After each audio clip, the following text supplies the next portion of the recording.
The Baltimore Orioles ended up with a top 10 bullpen in baseball in 2022. And frankly, it was in the top five for most of the season.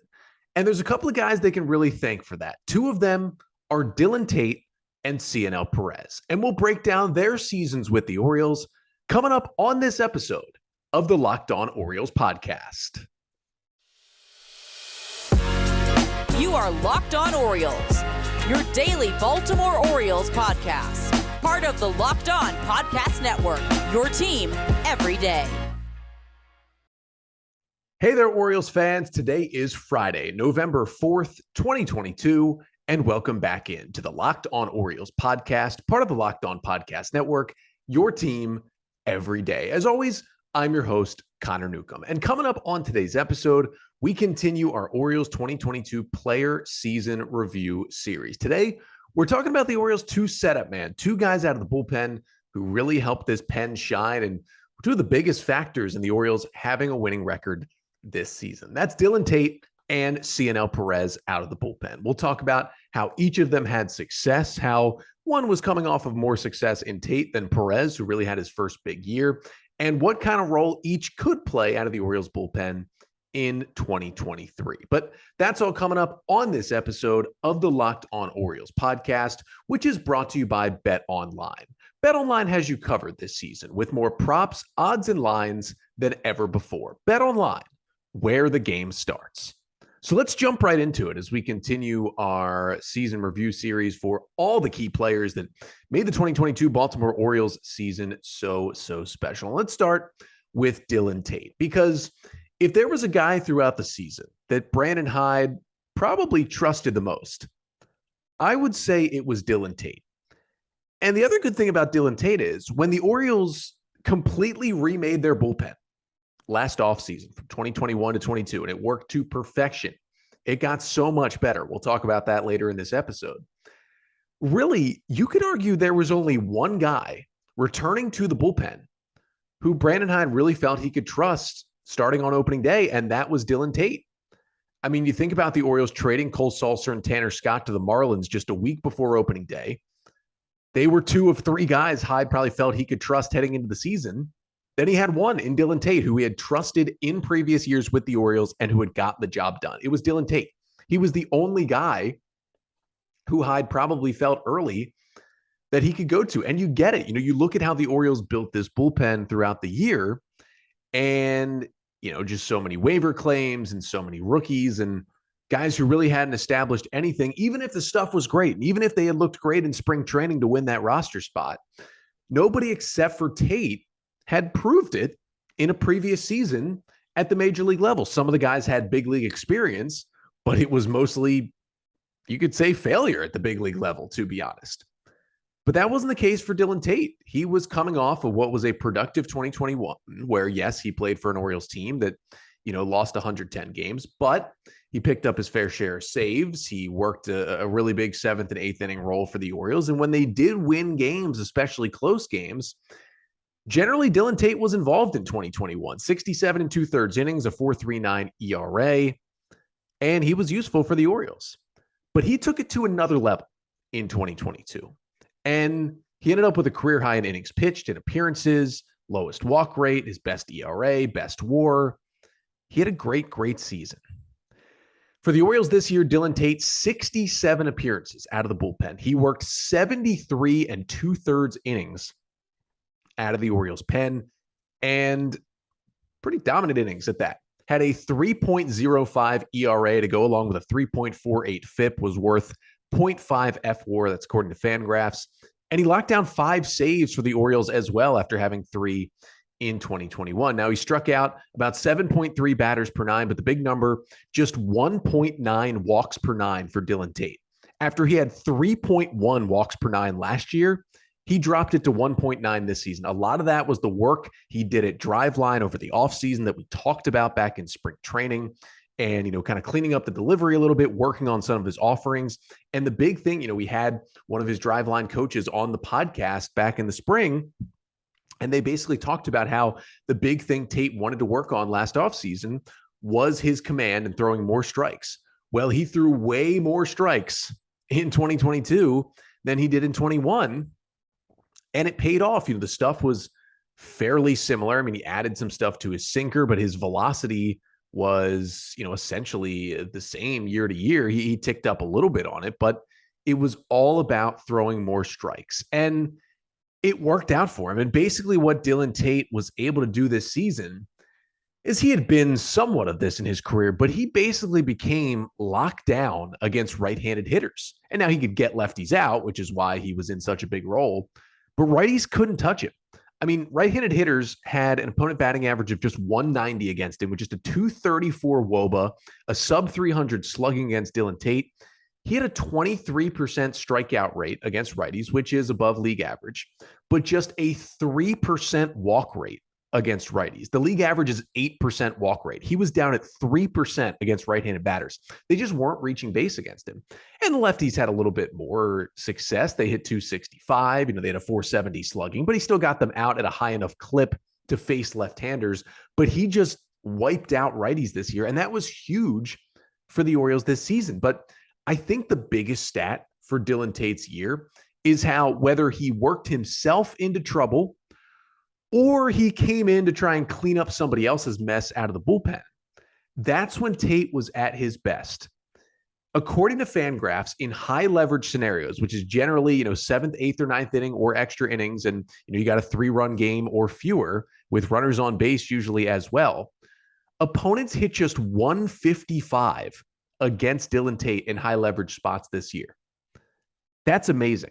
And if you want to expand it out to, higher leverage spots across, the 9 innings of the game, when Dillon Tate was on the mound with runners in scoring position, opponents hit just 109 against him. Let me say that again. Opponents hit just 109 with runners in scoring position against Dillon Tate this season. You want to know how he kept so many runs off the board? That stat is exactly why.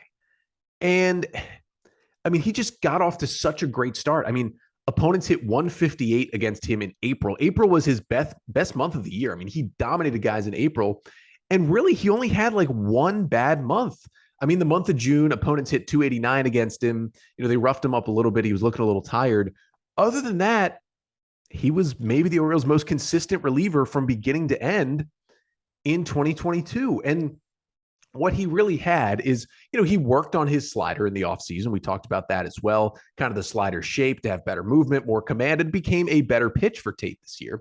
But that sinker changeup combination, his 1 and 2 pitches, just lethal, just absolutely lethal from Dillon Tate. The changeup, opponents hit just 182 against the changeup. It had over a 40% whiff rate. That is a ridiculous rate of swings and misses on that pitch.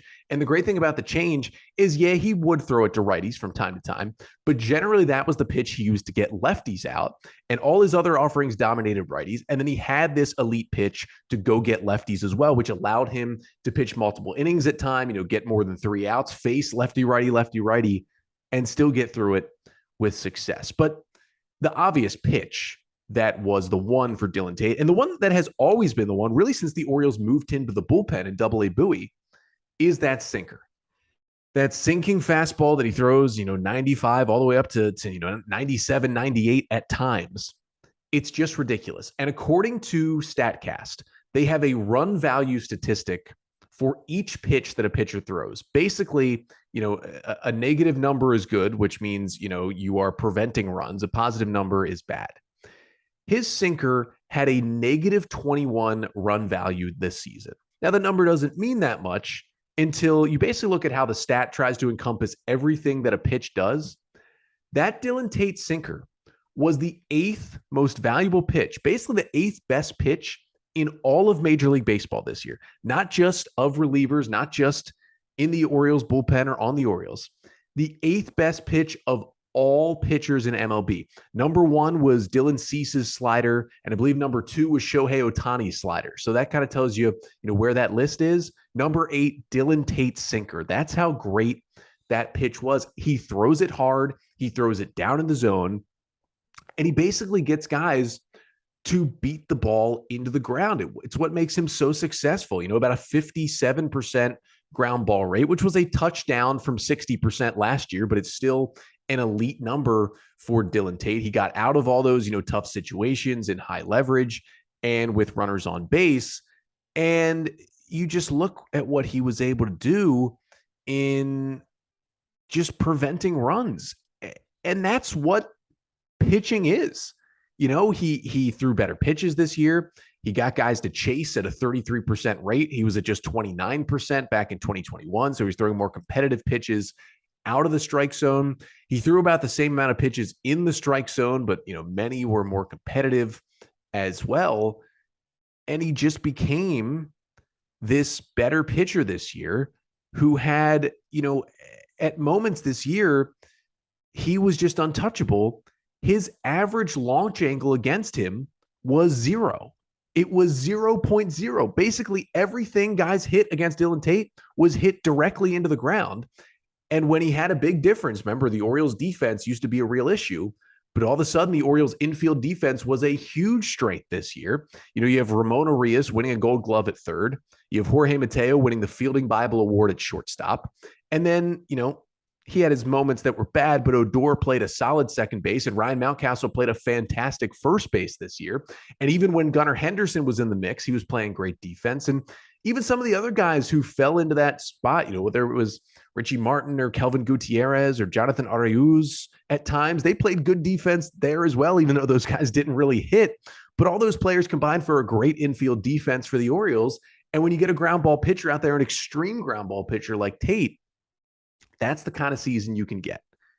And he's still 28 years old, having a career year, his second full big league season. He's arbitration eligible for the first time this offseason. The Orioles are going to pay that number easily. And, he's not a free agent until after 2025. So the Orioles have him locked down for 3 more seasons in that bullpen. And there were, some maybe not so well backed up Dillon Tate trade rumors at the deadline this year. The Orioles obviously did not move him. And I don't think they're going to move him, because he's such an important piece to this team. Came over in the Zach Britton trade when the Orioles, just completely tore things down at the 2018 deadline. And he's working out as a high leverage, elite, 8th inning setup man reliever who can get you a save, when Felix Bautista is tired. And I think he's going to have that same role going into next year. And he could get even better when he heads back to Driveline this offseason. You never know what he's going to add to his arsenal. But it was just fun to watch Tate pitch this year. And I don't see any situation where he's not in the Orioles bullpen on opening day next year. And it's going to be fun to watch how much better he gets next season, because we saw a little bit more fire on the mound from Dillon Tate this year, a little more emotion, which I love to see to back up that dynamite stuff. He's fun to watch. It's herky-jerky. It's moving everywhere, but he contained it with better command this year. That was the big thing for Tate, added to every pitch, the command and the stuff in general. He's fun. He is fun to watch, and you can rely on him anytime you go to him in the back end of a baseball game. But Dillon Tate himself wasn't, the sole reason that the Orioles had such a great bullpen this year. Again, it was top 5 in baseball for most of the year. They had Dillon Tate pitching well last year. What they also had to do was add great pieces around him. And one of those guys who came in this year was Cionel Pérez. And coming up next, we're going to break down Pérez's year and how he went from a pretty terrible pitcher with the Astros and the Reds to one of the best left-handed relievers in baseball this year with the Orioles. But first, got to tell you about betonline.net, because it is your number one source for betting football, betting basketball, betting hockey, and betting baseball this season. Remember, we could potentially only have one more game of the baseball season left, and at most, we've only got 2 games left, with game 6 and maybe 7 of the World Series this weekend. But you can get the lines and the odds on both of those games at betonline.net. But it's not just that this weekend. You got a full slate of college football tonight and tomorrow. All the lines on every game. You got a full slate of the NFL on Sunday. Get all the lines. And of course, the Ravens headed to New Orleans to play the Saints on Monday Night Football. You can get everything you need to know for that game, including live betting, up to the minute scores for your NFL games, plus the NBA, plus the NHL, and college basketball starts on Monday night. Get all your lines at BetOnline there as well. So head to the website today or use your mobile device to learn more. That's BetOnline, where the game starts. So Dillon Tate had an amazing season for the Orioles, but he was not alone in relievers having amazing seasons to make this bullpen so good. And another one who really shined was Cionel Pérez. But this was not a guy we expected so much to shine. Dillon Tate showed a lot of promise in 2021. He backed it up with a great 2022. Cionel Pérez, on the other hand, certainly didn't have a great 2021. Now, the Orioles had claimed him off waivers from the Cincinnati Reds early last offseason.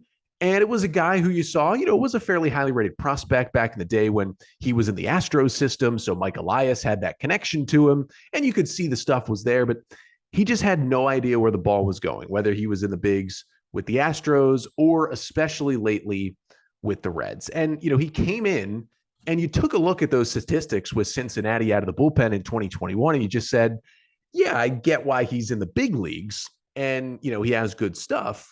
But the Reds are tanking, and they're still DFAing this guy who had a 6.38 ERA in 24 big league innings last year. I'm not sure how I feel about the Orioles making this move, but obviously they saw something in the stuff. They saw a lefty, throw a 96, 97 with a fastball with a wipeout slider who just needed to figure out where the ball was going. I think they saw a lot of Tanner Scott in Cionel Pérez.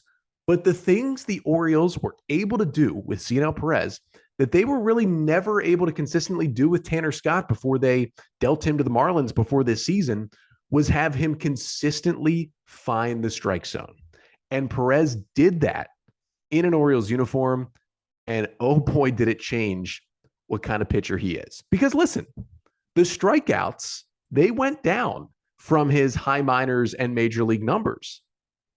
But with it, the walks went way down, and the ERA went way down as well. Pérez comes in and just kind of immediately earns a fairly high leverage role for the Orioles as their best left-handed reliever and just rode that role throughout the season. His final stats with the O's this year in 66 appearances. Pérez certainly wasn't, a guy who would go multi-innings, but 57 and 2/3 innings pitched for Cionel Pérez. He did pick up one save, but he had a 1.40 ERA, the best on this Orioles staff this year. It was a 2.80 FIP, so a little concerning that that's double his ERA, but still, he was worth one WAR according to Fangraphs, struck out 8.6 batters per nine, walked 3.3 guys per nine this season, and just got big outs whenever the Orioles called upon him. And listen, to drop your ERA from 6.38 one year to 1.40 the next year in more than double the innings, that's very, very impressive in your age 26 season, especially for a lefty, and especially for a guy who got lefties and righties out. Now, when you break it down, he was probably a smidge better. He was a little bit better against left-handers, which you would expect from a lefty pitcher, but it wasn't that great of a difference. Lefties hit 224 against him with a 246 WOBA. Righties hit 218 against him with a 263 WOBA. So across the board, his strikeout rates were better against lefties. So you kind of tilt the scales. Yeah, he does a little better against left-handers, but he's a guy who can pitch to both sides of the plate, and that's what made him valuable. But the thing we saw from Cionel Pérez this year is just the stuff. And he finally threw it in the strike zone for the first time in his career. It was crazy to see this lefty throwing 97, 98 and hitting the zone way more consistently than he ever had. He had that high spin, high velocity fastball, and he was getting swings and misses, was getting called strikes. And then he would just drop in this nasty, nasty slider, which opponents hit just 182 against the slider this year. It was the sixth best slider in terms of vertical movement in all of Major League Baseball this season. So it had a lot of dip on that slider from the left-hander as well. And it allowed him to get righties and lefties out. He threw that sinker to help get the righties out as well, which got, a good amount of ground balls for Cionel Pérez this year. The sinker was his third pitch, but it helped him maintain about a 51% ground ball rate to get some guys out as well. And he just became a productive reliever. Now, listen, there are some concerning stats about Cionel Pérez. And you'll ask, well, Connor, you talked about Cionel a couple weeks ago on a mailbag episode and talked about why he could maybe be a trade candidate this offseason.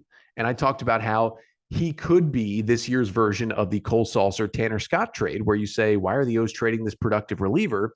Sulser and Scott, while Scott was a little better, did not have a whole lot of success, especially Cole Sulser really struggled in Miami this year. And it's because if you look at the peripherals and the expected stats, you get a little worried. Now, again, he had a 1.40 ERA this season, did Pérez, but he had a 3.62 expected ERA, according to kind of his StatCast statistics, how hard he was getting hit, the type of contact he was giving up. That is over a 2-run difference between his expected ERA and his actual ERA. That was by far the biggest difference of any pitcher in Major League Baseball this season. So that's a little concerning, making you think there could be some regression coming from Cionel Pérez next year, which is basically why I felt like he could be maybe a sell-high candidate for the Orioles to trade this offseason because, at the end of the day, he was a waiver claim last year from the Cincinnati Reds.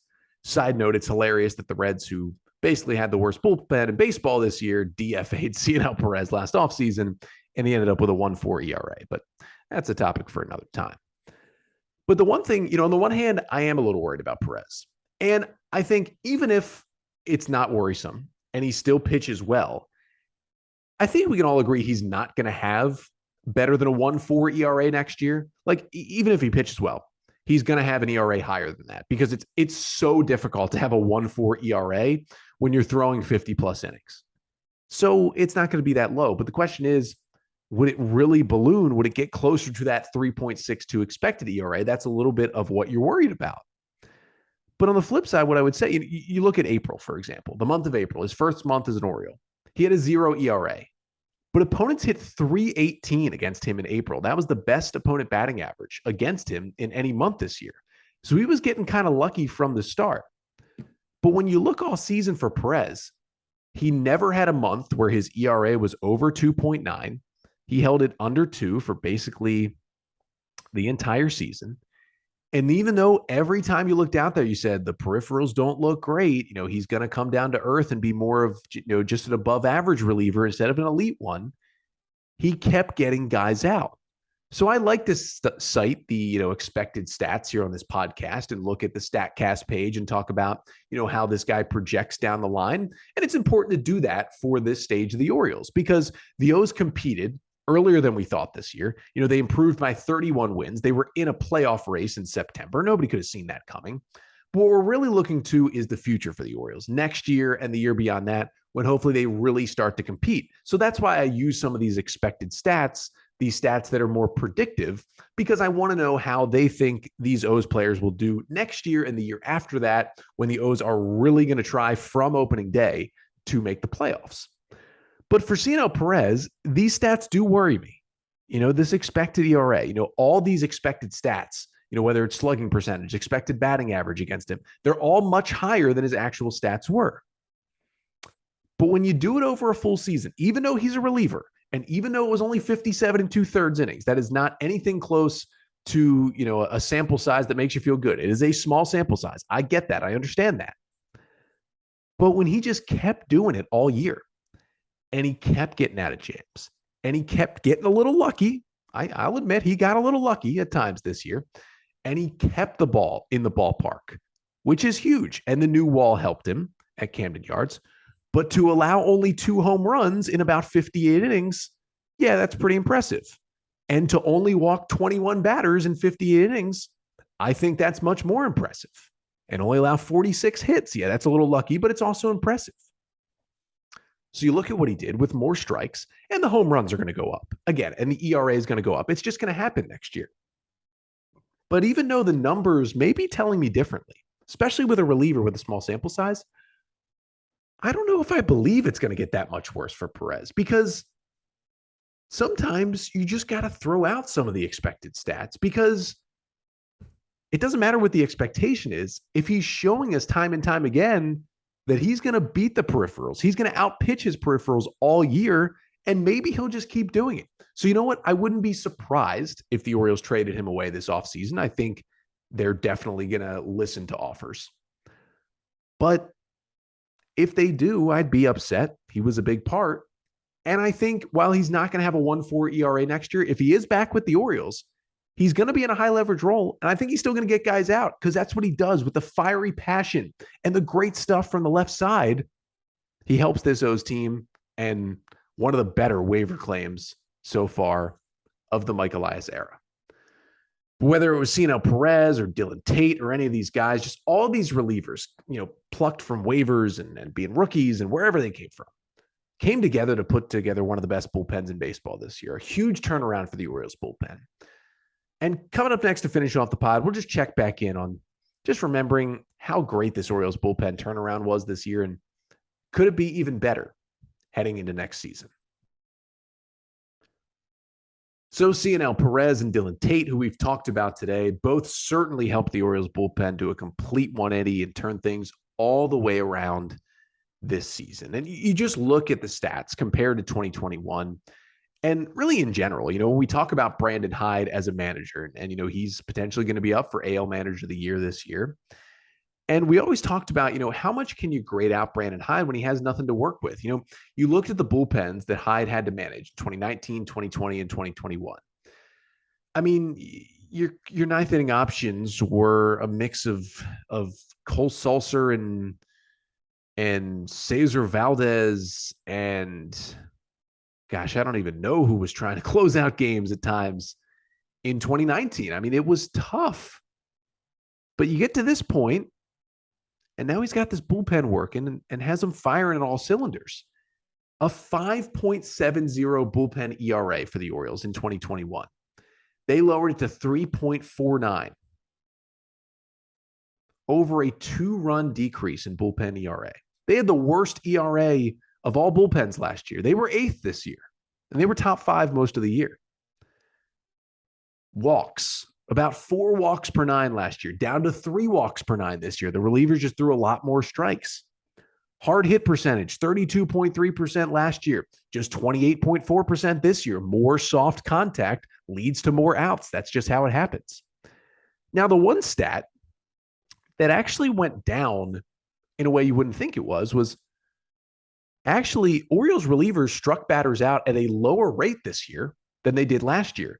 8.6 strikeouts per 9 in 2021, 8.47 strikeouts per 9 in 2022. That's a little surprising. Now, it's not a huge drop, but strikeouts did go down from one year to the next where the bullpen got a lot better. Now, some of that is that the Orioles were attacking earlier in counts. They were getting more balls in play, before they got to 2 strikes, before they can go for the strikeout even. And it's more surprising when you have a guy like Felix Bautista at the back end who seems to strike everybody out. But when you look at the rest of the bullpen and that, Cionel Pérez was a guy who had his strikeout numbers go down a bit, but was still productive. Dillon Tate, he'll get the strikeout when he takes it, but he's really looking for that soft ground ball to get the easy out to his great defense in the infield. When you look at a guy like Joey Crable, again, is just looking for that ground ball when he throws that turbo changeup. And, Brian Baker's just looking to get you to pop up on that high fastball at times, although he will take his strikeouts. And Keegan Aiken trying to work the strike zone, get you to get yourself out in the first couple pitches of each at bat. And you go, down and down the line with all these guys the Orioles had. It wasn't crazy big strikeout numbers like you see from guys, for example, in the Astros bullpen right now that is so dominant, or the Yankees bullpen before it got crazy injured this season. And I can see that changing down the line. I think as the O's continue to build this bullpen like this, they're going to get more and more strikeout artists, and that K per 9 number is going to go up from the current 8.47. But I just think it's interesting. I don't have great analysis on it that the strikeouts went down a little bit, but the bullpen got so much better. And some of it's that, Tanner Scott was a huge strikeout guy and they lost him from the bullpen and they didn't really replace him with a giant strikeout guy like he was, although he was a big walk guy as well. And they didn't really have a big walk guy in the bullpen, which really helped them out. So you bring down the walks that much. I think it's okay that the Ks go down a little bit because it worked. And in today's day and age, you're going to have to strike out guys at a little higher rate to continue to have success. That many balls in play is going to hurt you from time to time. So the O's will, help guys out and add more guys with big strikeout numbers. But just the way the bullpen changed was fantastic with waiver claims. And yeah, I could see Mike Elias from time to time bringing in a legitimate, more veteran free agent reliever to help this bullpen. It could happen maybe once a year, once every other year.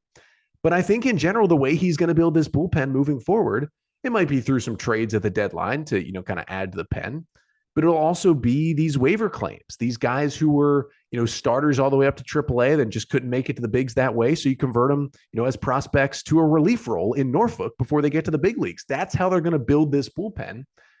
And I think it's going to work because he's made it work with almost nothing. Now he's going to have more resources to go to. And I'm just excited to see this team with Bautista, Tate, Pérez, and Baker, and whomever else makes this bullpen dominate hitters again in 2023. We thank you so much for watching and listening all week here on the podcast. We'll be back on Monday, and looks like we'll be opening up the mailbag again for another Mailbag Monday episode. To send in Orioles questions, you can tweet at us at Locked On Orioles or tweet at me at Connor Newcomb _. You can DM either account. The DMs are open for mailbag questions. You can also email us at lockedonorioles@gmail.com to get your questions in. You can leave a mailbag question in the YouTube comments right here on this video on the Locked On Orioles YouTube page. Make sure to like, comment, and subscribe and comment those mailbag questions. Or you can leave a mailbag question in the reviews section when you rate and review the podcast on Apple Podcast. We answer the questions in any way on a Mailbag Monday episode on Monday, in which we'll be into the offseason. The World Series going to end this weekend. Hoping it ends with a Phillies victory, but we will see. Enjoy the end of the baseball season this weekend. And we are officially into the offseason when we return on Monday, and a fun offseason it should be. But until then, I'm Connor Newcomb, and this has been the Locked On Orioles podcast, part of the Locked On Podcast Network. Your team every day.